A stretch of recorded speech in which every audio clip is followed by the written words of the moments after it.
Well, hello guys. Welcome back to another episode. I'm here with Peter and Terence. Hello guys. Hello there. Thank you, Lucia, for the introduction. Of course. If you can believe it or not, she has been thinking about what she's going to say for the past 15 minutes, and I'm glad you nailed it down. Thank you. It was very stressful. So today we're going to be covering the business of data with Terence. Could you give us a brief introduction about you, your background, and Sure. what you're doing here? Sure. Who are you, Terence? Huh? I'm all right. I'm very excited to be here. It's it's a great pleasure to be getting on this podcast. It's very nice. Is it your first time here at hult.edu? No, not the first time at hult.edu, but first time doing podcasts here at hult.edu. But I'm very impressed by how professional everything is. So I think it's a great start. Anyway, answering the question, Lucia, you have got for me. Where do I start? So the fact that Peter asked me whether this is the first time that I'm actually at UG, because I'm actually a professor from PG. And I'm a professor of finance at PG, but I do actually covered also technology as well. And basically, I started my life in investment banking shortly after my master, but I decided that it was not something for me. Money is good, but there's no life. So I said to myself, what do you want to do? And I said, I want to actually go and do my PhD. Probably pretty silly stuff. Anyway, try to do my PhD. Well, finish my PhD and realize that this is a really boring environment. So I went back to the industry, started working in consulting for a couple of years, financial services, UK financial services, and then after that, probably what people call I saw my light, and and basically being dragged into academia, doing teaching. So I've been teaching since 2008, I think. Wow, it's been a while. It has been a while. And I'm glad you specified UK financial services because of the working laws and everything, 14-hour days. How did that go for you? You know what? To be honest with you, because UKFS, right, has got so many different type of work. So it can be something like regulatory, which I have to say it's boring. But there are other more exciting stuff, like more operational in a sense that you are. So one of the most exciting projects I've got is basically helping two companies to actually conduct a post-merger integration. So it was a really good opportunity because, as I said before, I started my life in investment banking. I was doing M&A, so I could actually see the execution of the M&A transaction side, but I never actually had a chance to actually look at the implementation side. So that was very, very rewarding. Yeah. Great. And then basically, so you had a look into it, but you never really interacted with it. And then what made you then maybe get into teaching, or do you felt like you already had enough experience to maybe share your experience with people? Funny enough, right? I don't think you could ever have enough experience because, especially these days, I have to say things are changing so much, so rapidly. I guess in my days, we were talking about if I started teaching in 2008, we were talking about some 15 years ago. 15 years ago, things were not really moving as fast as today. So, did I feel that I was actually properly armed for the world? Probably, but you never have enough. But having some work experience definitely having something under the belt and then go into teaching helped a lot. Simply because two reasons, I believe, and this is what Hult is good at, right? One is the fact that you can actually relate to what is actually happening in the reality, in the real world, and two is even when you are teaching, which is what I'm doing, right? I still have other outside business going on. So it's a very, very it's a great departure from traditional business school where most of my colleagues and those places would be focusing on academic research. So it's very different. So it's good fun. It's good fun. I can imagine. Yeah. It must be good fun. I mean, personally, myself, I try to get into a bit of teaching whenever I can. I mean, I'm only 20 years old, but for example, I do like public speaking and debating and all of that. And really, the only people who can sort of teach to other students about this whenever we have like workshops or run our society is us, the students. And it's like, I get in front of a crowd of maybe 15, 20 people with my knowledge that I gained over 2 years. And now they should trust me with how much I learned and how much I can actually teach them from what I learned. And it's just, how do you handle teaching? I don't know. Like, it's just like, how do I handle teaching? I don't know. Like, carry a whip, like everywhere I go, probably. No, I think it's, I just don't know. I think there are a couple of things that you can rely on when it comes to proper teaching.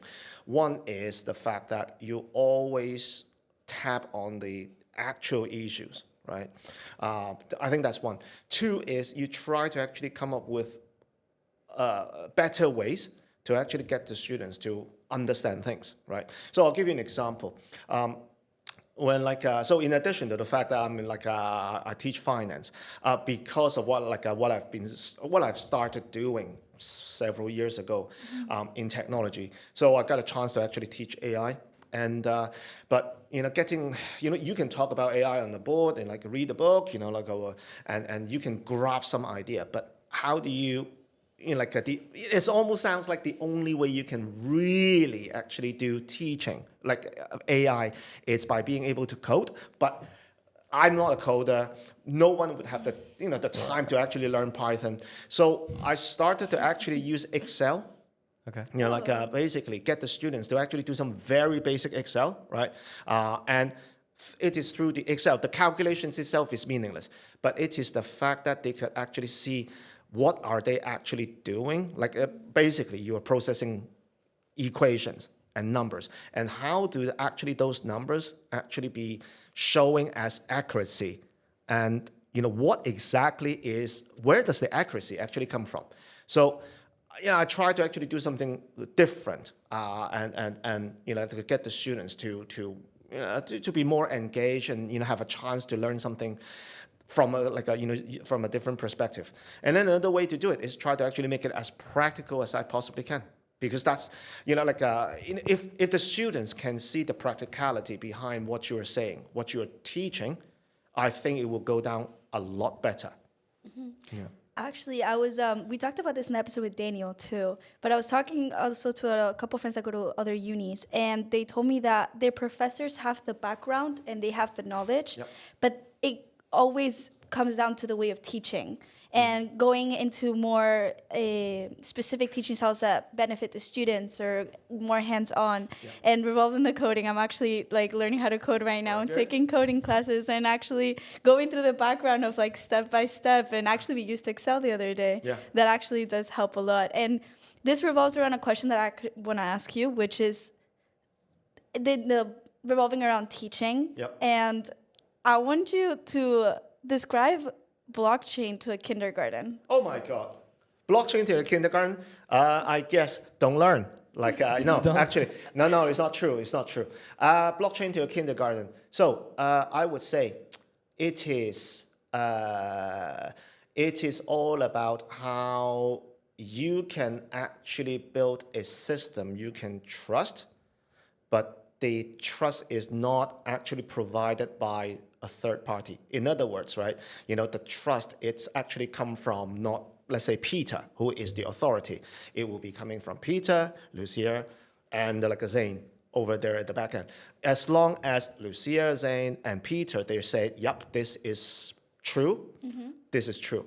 That is basically what blockchain is in one sentence. It is basically a system, the arrangement that makes it possible.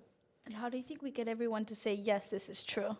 That's a good question. That's the thing, you basically have to depend on two things. One is no one's lying. Granted, in a world where you can cheat, there will always be cheaters.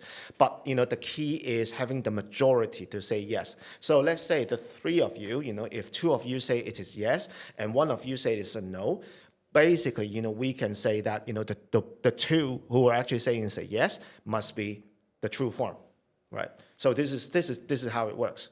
But the question is, how can you do it cost effectively?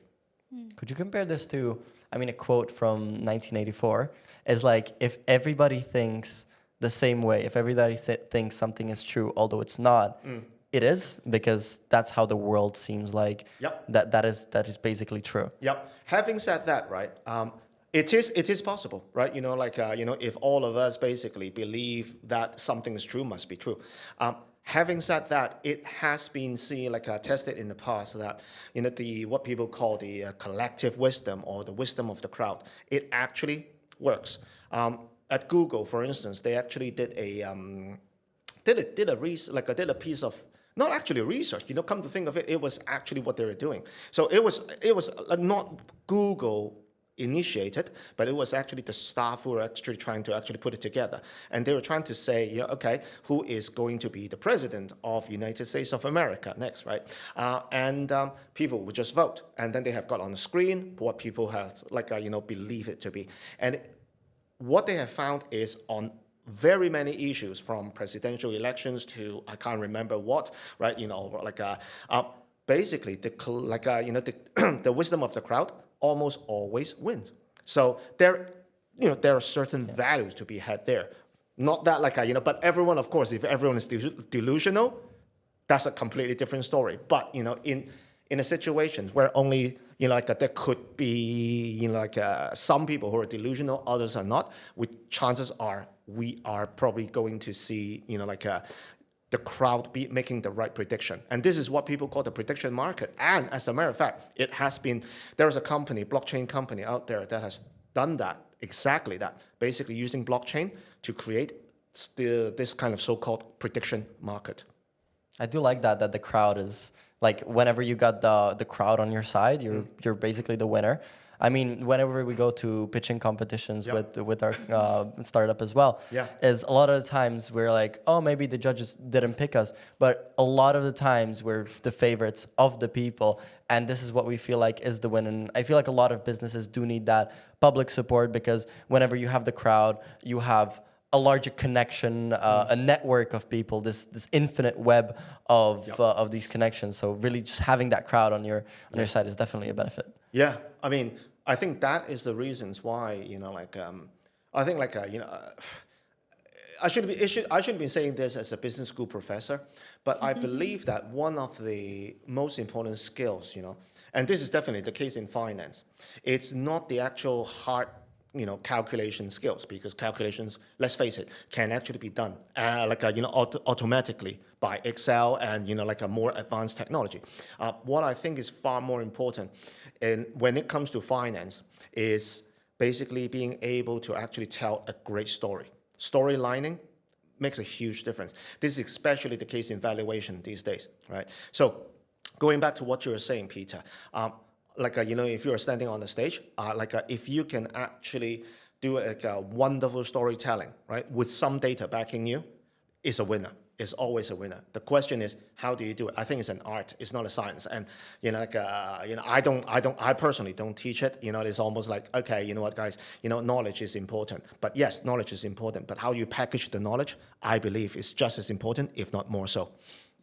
Wow. Yeah. No, that's great. We're also currently in the process of developing a new pitch. We've always been about developing a story, developing a performance, rather than performing something that would just be a passive, hey, this is our business, this is what we do, but rather engaging the audience. And I feel like in all cases of business, of debate, in all areas, we are performers rather than being passive entities in the world. Exactly.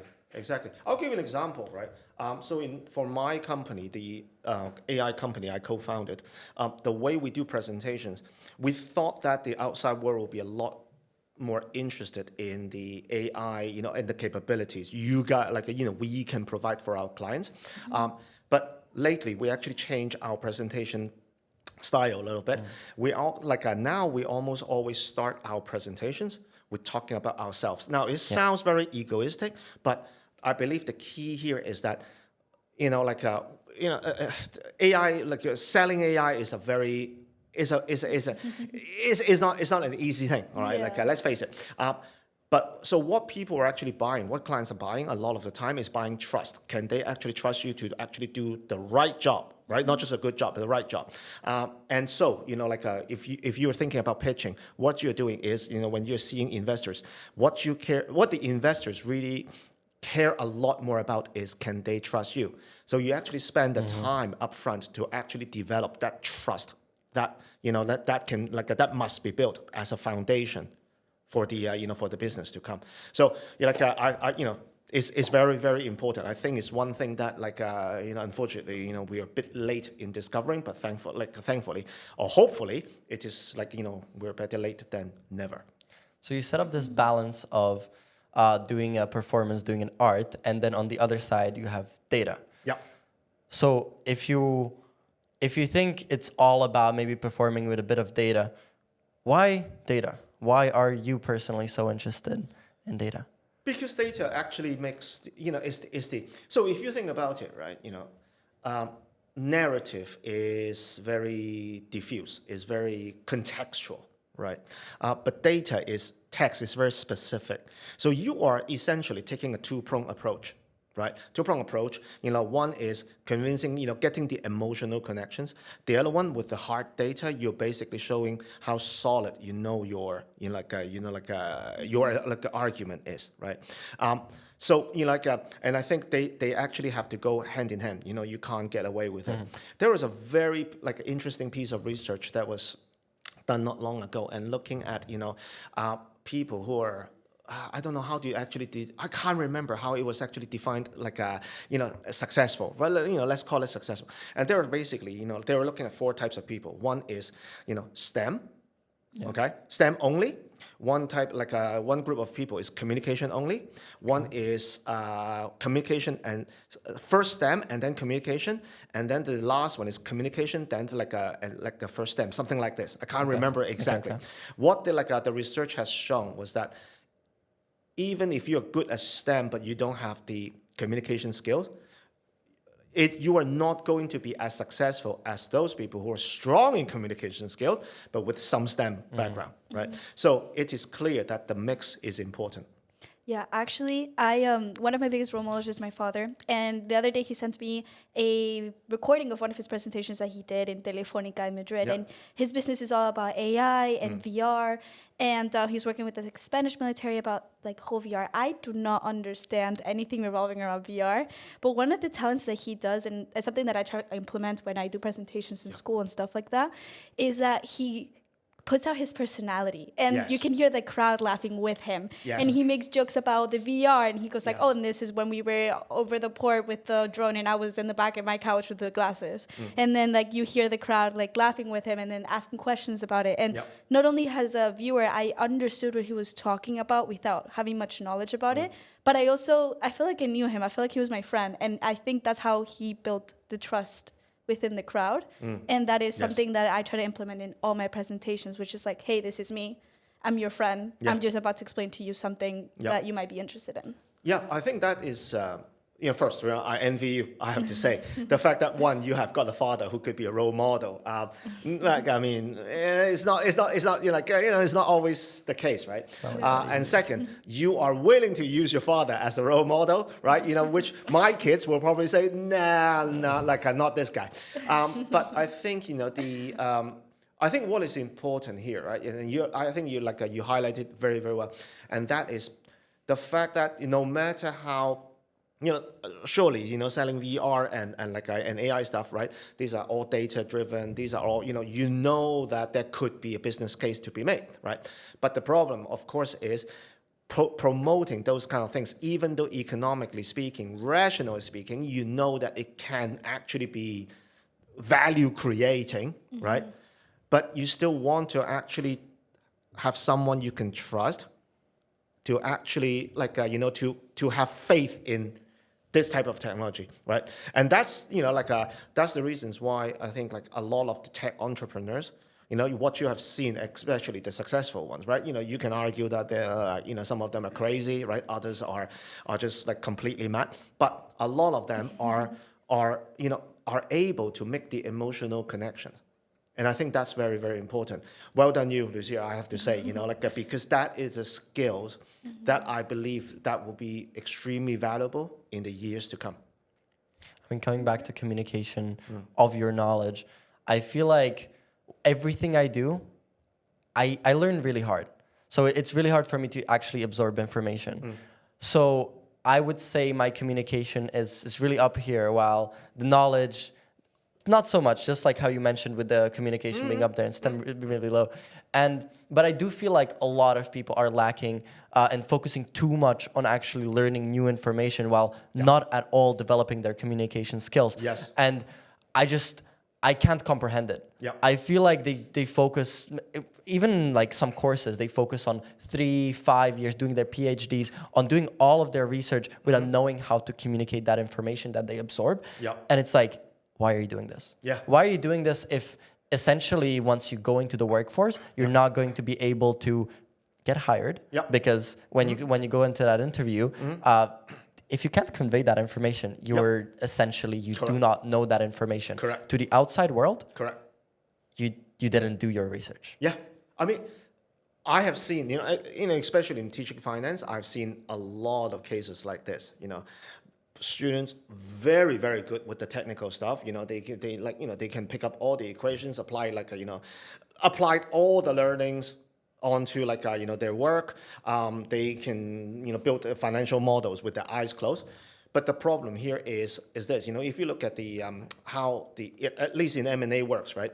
You always start with as an analyst, which is very, very technical.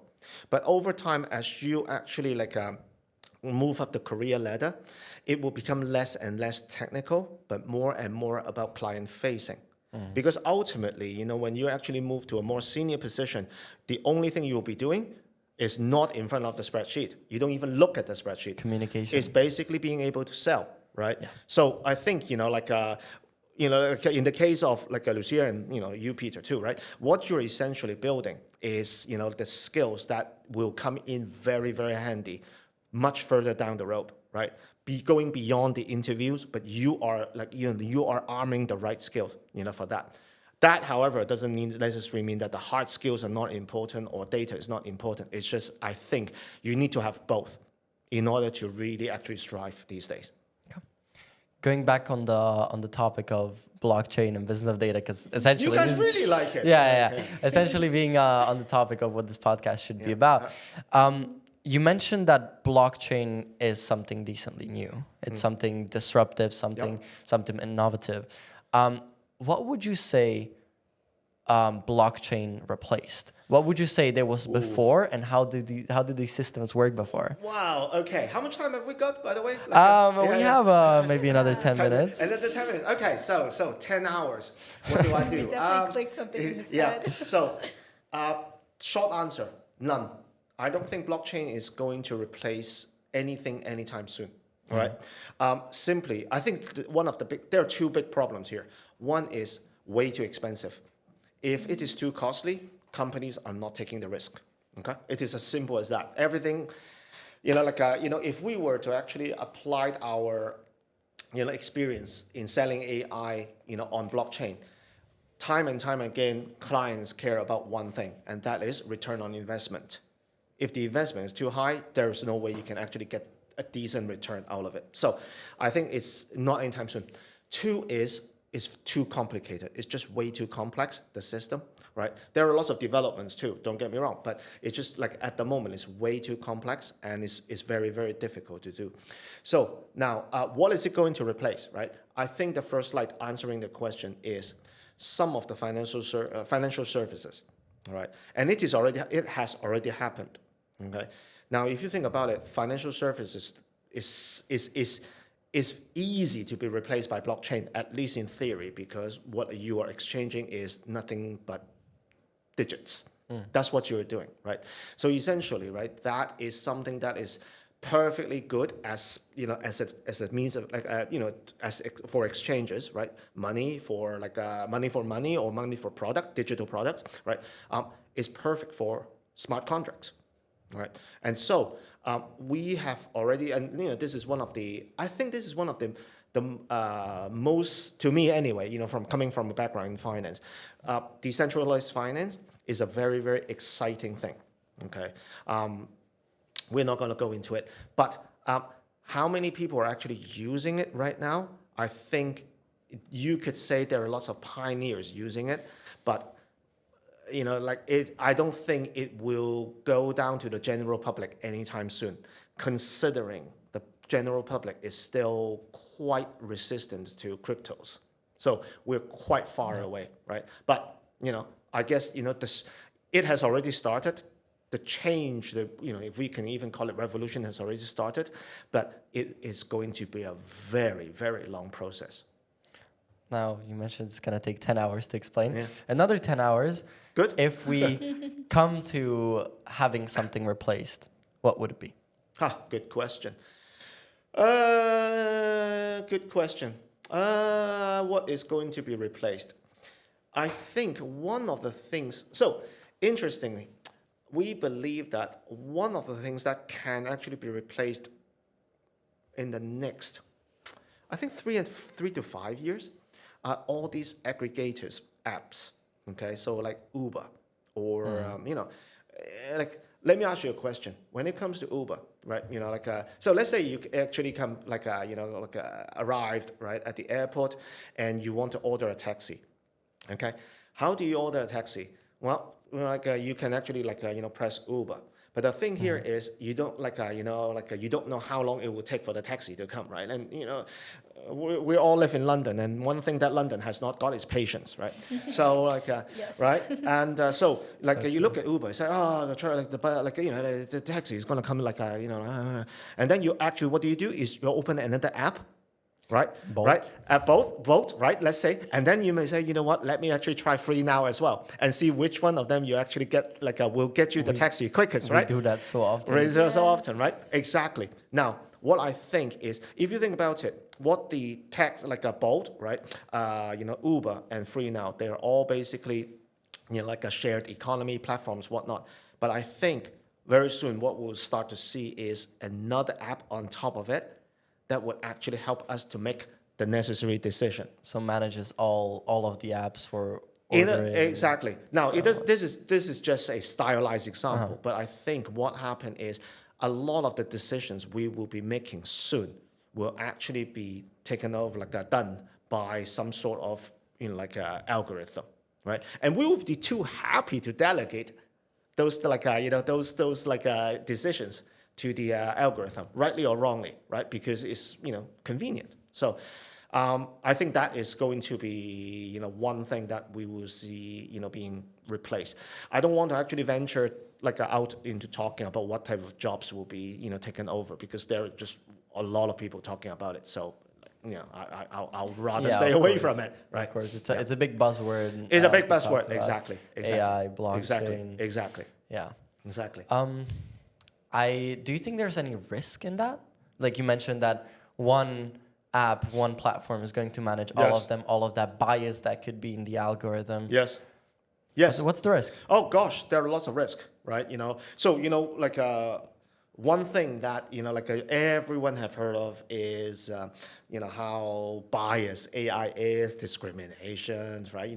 So that is already done done and dusted, right? And then the Gen AI these days is all hallucinations, right, and whatnot, done and dusted. Everyone knows that. I think one of the biggest risk we will be seeing is this: we are becoming over reliant on technology in the sense that we don't question what the algorithms actually tells us, and it has happened before. Right, if you look at one of the things that I'm actually looking at right now is how for instance deliveries, right? Not things like Deliveroo and Uber Eats, right? There are reports and reports and reports of the drivers saying that their life is basically dictated by algorithm. So. And it is now, and it is not only them. It's the fact that because we are basically outsourcing our decision power to the to rules, right? Which is what algorithms are based on. We don't question the rules, and it can be it can be rather devastating. I don't probably you guys are too young to remember several years ago. There was a case, I can't remember exactly, the exact details, but you probably have heard of the fact that on one flight, United Airlines, they actually dragged someone off the plane because that the person was not willing to actually give up the seat. Have you ever heard of it? Yeah. Right? Do you remember that? Right? Okay. So basically, what happened was that they need to actually have United need to have 4 seats release, right? But only 3 volunteers come out. So they decided to actually randomly choose someone, right?